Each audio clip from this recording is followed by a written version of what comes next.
I'm sorry, are we ready? Okay. I got mixed up on the timing. One is delayed, one is at any rate. In one of his most delightful and provocative books, C.S. Lewis, the late English author, imagines what would happen if individuals were given the opportunity to choose between heaven and hell. The fantasy begins with a group of people standing at a bus stop, of all places, on a long, mean street. They are waiting for a tour bus of sorts to arrive, a bus that will take them on an excursion of heaven in order for them to see if it would be a place where they would like to stay. It is raining and very gray, but then it always seemed to be raining and gray in this town where the people reside. It is heaven, or some in-between stage between death and heaven. You can't tell for sure. The people are anxious for the bus to come, and they jostle for position in line, as if afraid there won't be enough room on the bus for everyone. But they are not excited, as you might expect.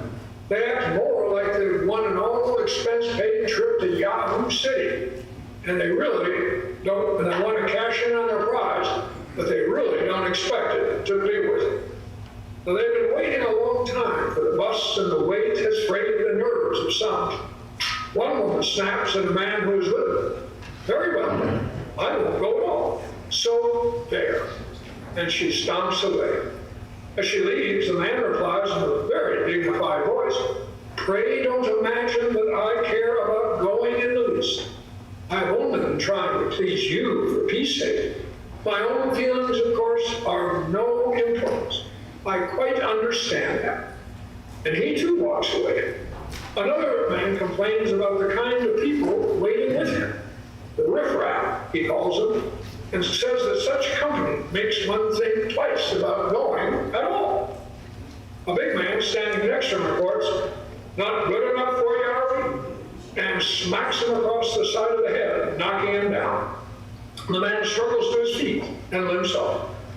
Little by little, the crowd reduces itself. As couples bicker, people complain, and tempers flare. Finally, the bus arrives. It is a wonderful vehicle. It is richly colored and blazes with golden light. The driver himself seems to be full of light too, but again, the reaction is not as you might think. Some of the people grumble about the driver. Looks pretty pleased with himself, doesn't he, they say. Who does he think he is? Others complain about the bus. They sure spent a lot of money on this bus, some are heard to say. It's a little gaudy, if you ask me, others say. As the people board the bus, they fight like hens to get a seat. But it turns out that there's plenty of room for all. And soon they find themselves journeying up, higher and higher. They travel for hours through the mist and grayness until at last it begins to grow light. The grayness turns mud-colored to mother of pearl, then to the faintest blue, then to a brilliant blue that stings the eyes. Everywhere there is light, piercing light.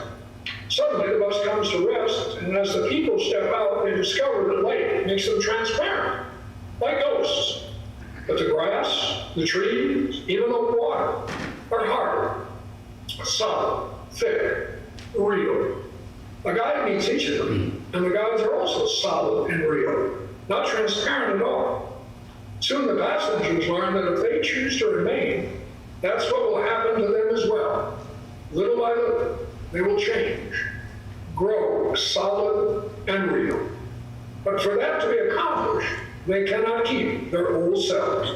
They will have to become new people, real people, like they were meant to be. And one by one, the passengers choose not to remain. They choose to return to hell, or wherever it was they came from, because each of them insists on keeping something of their old selves. Each of them prefers something rather than joy, even at the price of misery. One man, a theologian, decides that he cannot stay because obviously there's no freedom of thought in heaven.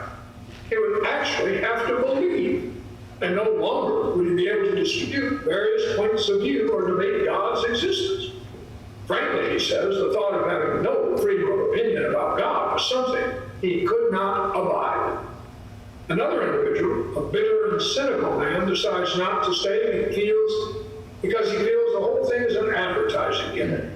And he also doubts that the management of this place is any better than the management of any other place. And anyway, he says, it might be bright now, but even bright mornings can turn to rain later on.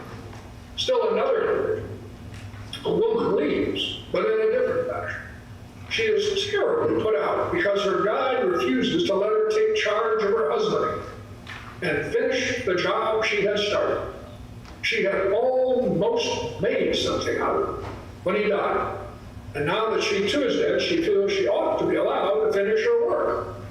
It was I who made a man of him, she exclaims to her guide. Sacrificed my whole life for him, she exclaims to her guide. Sacrificed everything. And what was my reward? Absolute, utter selfishness. Ingratitude. It was I who had to drive him every step of the way. He had a spark of ambition. It was like lifting a sack of coal. And on she goes about how she managed to show it toward success. Could I help if he had a nervous breakdown in the end, she asks. My conscience is clear. Finally, she seeks to strike a bargain. I'll stay, she declares, if I'm given a free hand with him, if you'll let me take charge of him again. But her guide refuses, and her tone becomes more and more shrill as she demands to have him back. Then suddenly she towers up like a dying candle flame and snaps. A dry, sour smell lingers in the air for a moment, and then she is not to be seen at all. And there are the others, some grumbling about how bad their lives have been, others complaining about not getting their way, mostly very upset over what was expected. So one by one, they choose not to remain. They prefer hell, or wherever it is they came from, because at least there they had some say-so over things, didn't have to give up so much. At least there was some appreciation of their feelings and needs, and they had the freedom to do as they pleased. So one by one, they choose misery over joy. And Jesus said that the kingdom of heaven is like a king who gives a joyous wedding feast for his son. But many of those invited refuse to attend, and some who do attend refuse to wear the appropriate dress and are thrown out. And Jesus concludes, many are called, but few are chosen. But in the context, there's perhaps a better translation of the conclusion. This, many are invited, but few choose to attend. Many are called, but few choose to do what is required. It's a strange and stunning set of parables we hear. In the first parable, you don't expect those who are invited to refuse. And certainly you don't expect such a violent reaction as that of killing those who brought the invitation. And the second parable, attached to the first, seems at first blush to be very unfair. A poor guest invited off the street is thrown out because he's not wearing a wedding robe. But the wedding robe refers to clean clothes. And the issue is that the man chose not to change or clean his clothes as he knew was expected. He chose to remain as he was. And that seems to be pretty much the point. The choice is made by those invited. The fact that many do not choose to accept the invitation or choose not to do what is required.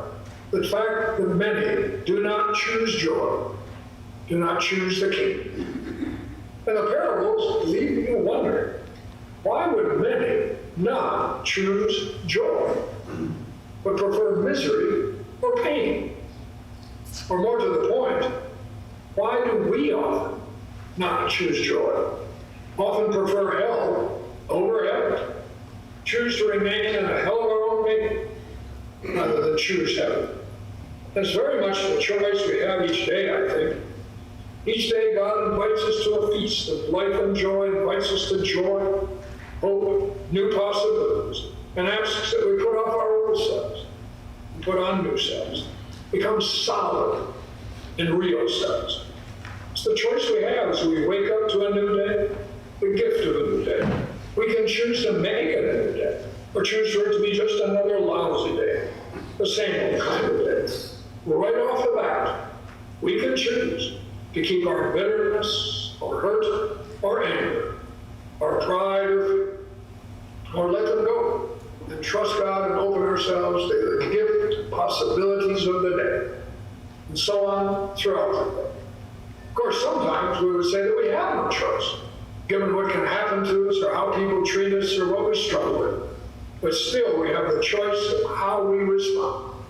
If we will respond with faith and hope, the choice is ours.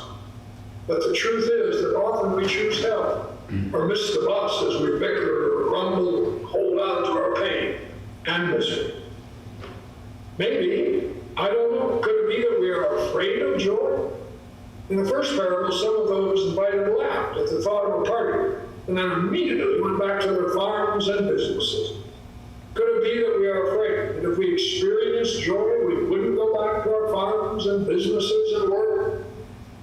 We need to be serious, we said. We need to be responsible, we said. Life is hard, we said. And there's much truth to that. But God knows we get in such ruts, deep ruts of seriousness and responsibility, work and exhaustion. And we want everyone to know just how serious and responsible and how working and tired we are. If someone tells us he is tired, we immediately respond that we are more tired. If someone tells us she's had a tough day, we let her know our day was tougher. It's as if there's a competition as to who is the most tired, the most serious, the most hardworking, and the deepest rut. And could it be that we're afraid that if we ever climbed out of those ruts and experienced joy, we'd never climb back in?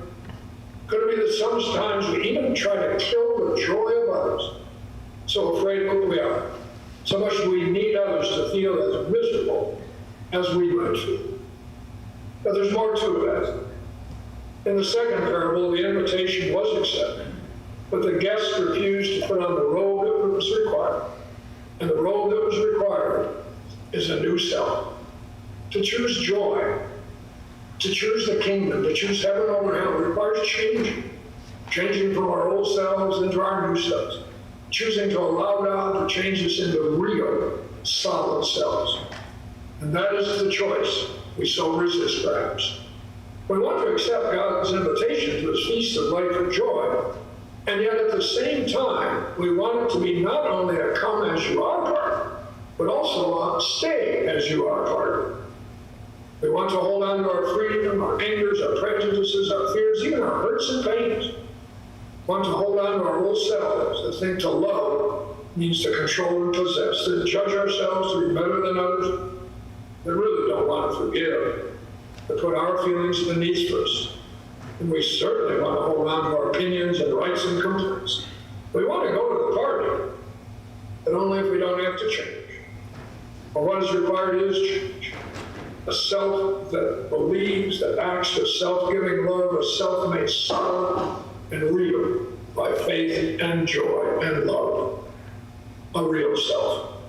At one point in the story, C.S. Lewis, as one of the guides, said, there are only two kinds of people in the end. Those who say to God, thy will be done. And those to whom God says, thy will be done. And that finally is the difference between heaven and hell, joy and misery. That finally is the choice.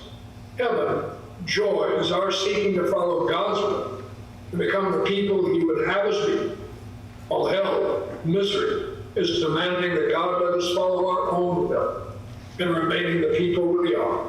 Joy is choosing each day in the face of all that happens to respond with faith in God's grace and power, to respond with hope that rests in God, to respond with love for the other, while misery is choosing to go our own way, trusting only in ourselves and loving only ourselves. It's the choice we have each day. We can choose to put on Christ in a very real way, choose to put on the garments of faith and love, to become a little more solid, a little more real as people. Think of the solid, real people you know. Their commitment to things that matter is solid. Their love for others is real. and their joy is real. They wear Christ in a way that makes Christ solid and real. And it is their choices, their actions that make them so. And it's our choice too. But another way, we can choose to join in on the party. The party of life and gladness God gives and God strolls day after day. And it is no fantasy. The party is for real. And we can choose joy over misery, hope over despair, life over death. A regular feast of joy and hope and life. Amen.